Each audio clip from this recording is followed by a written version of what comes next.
السلام عليكم، مرحبا بكم فيديو جديد في طبق جديد من اطباق شيماء. كنتمنى تكونوا بخير وعلى خير وانتم كتشاهدوا هذا الفيديو، وكنتمنى لكم رمضان مبارك كريم يدخل عليكم بالصحه والسلامه. وباش ما كتمنى اليوم غادي نشارك معكم يعني جوج ديال الوصفات.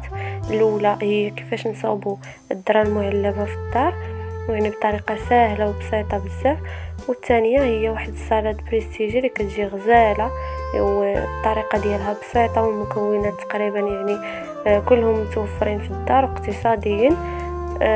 دابا غادي نبدا نصاوب معكم الذره المعلبه يعني منزليه. هنايا عندي كاس ديال الذره ديال القلي. الكاس كيكون كبير يعني ماشي كاس د العنبه، حاولوا ديروا شي كاس شويه كبير ديال العصير اولا تقريبا كاس ونص ديال العنبه. غادي نضيف عليهم لتر ديال الماء وواحد الكيس ديال الخميره الكيميائيه وشويه ديال الملحه. غادي نخلطهم مزيان وغنغطيهم ونخليهم يباتوا ليله كامله.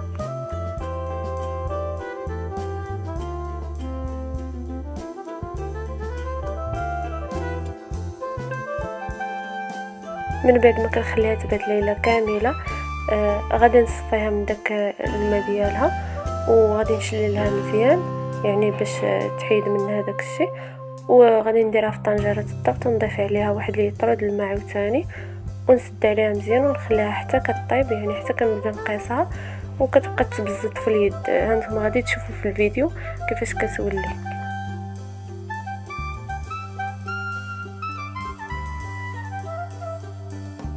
هنايا راه كتكون طابت صافي.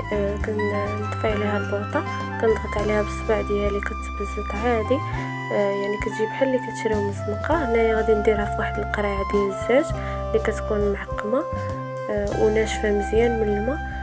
غادي ندير فيها ديك الذره ديالي مع داك الماء فين طابت، وإلا كان قليل غادي نضيفوا عليها الماء ديال الروبيني عادي.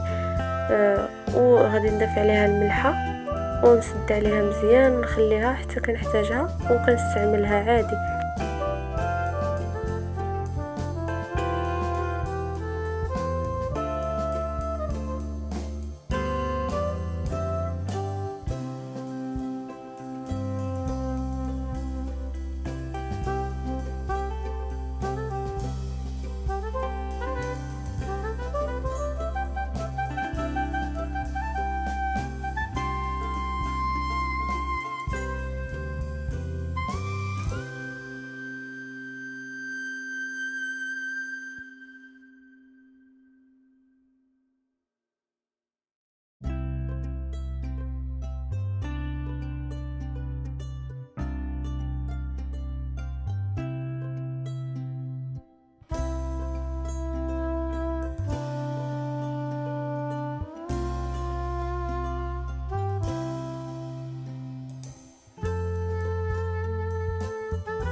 اول حاجه غادي نديرها غادي نبدا بها في الشلاضه هي العطريه.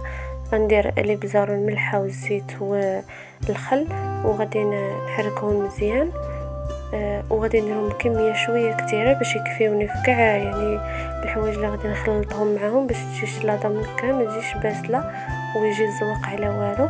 فهنايا عندي خيزو مقطع شرائح وبطاطا مكعبات. بالنسبه للخيز والبطاطا راه تفوروا باش ما كيبقاوش يعني الا سلقناهم كيجيو مهرطين وما كيعاونوناش في التزيين. وبالنسبه للباربه فراه عاديه سلقتها وعاد قطعتها شرائح. هنايا درت لهم هذيك العطريه اللي صاوبت وضفت عليهم شويه د الربيع. غادي نخلطهم مزيان ونخليهم في جنيب على ما نكملوا باقي المكونات.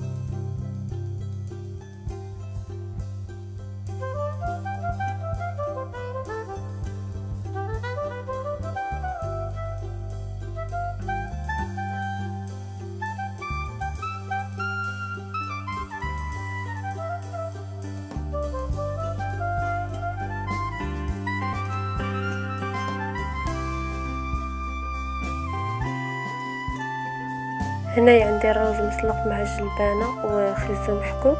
غادي نضيف عليهم واحد البواطه ديال الطون ديال المطيشه وديك العطريه اللي بقات لي اللي صوبت في الاول، وغادي نضيف عليهم المايونيز. بالنسبه للمايونيز انا كنديرو منزلي كيخرج كميه كثيره احسن من اللي غيتشرى. وضفت عليهم هذيك الذره اللي شاركت معكم في الاول ديال الفيديو. غادي نخلطهم مزيان حتى كينسجموا المكونات مزيان، وغادي نديرهم في واحد اللاطه اللي دهنتها بشويه الزيت. غادي نحط عليها هذا الرز باش كي ياخذ الشكل ديال ديك اللاطه باش غادي نبدا تزيين.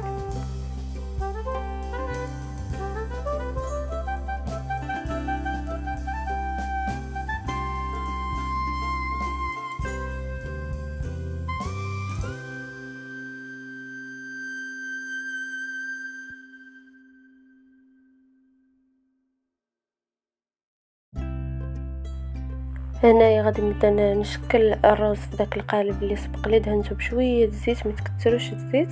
غادي نضغط عليه مزيان باش تخرج لي الزواقه هي هذيك، ما تجيش شي جهه خاويه ولا شي حاجه. صافي. من بعد غادي نقلبو يعني في البلاصه فين باغيين تحطوه وتزوقوا، كيتقلب بكل سهوله، ما كيسق حتى شي حاجه. هنايا غادي نبدا نزوقو. بالنسبه للزواقه راه ما يعني كل واحد وكيفاش كيعجبو. انا غادي نعطيكم هذا الاقتراح اللي جاني في ديك الساعه فاش كنت كنصور الفيديو، فكنتمنى انه ينال الاعجاب ديالكم. ولا عجبكم الفيديو ما تنساونيش من لايكات والتعاليق الزوينين كيف العاده، واللي مازال ما اشترك القناه بالضغط على زر الاشتراك ويفعل الجرس باش يتوصل بكل جديد. والى اللقاء في فيديو قادم، ورمضان كريم.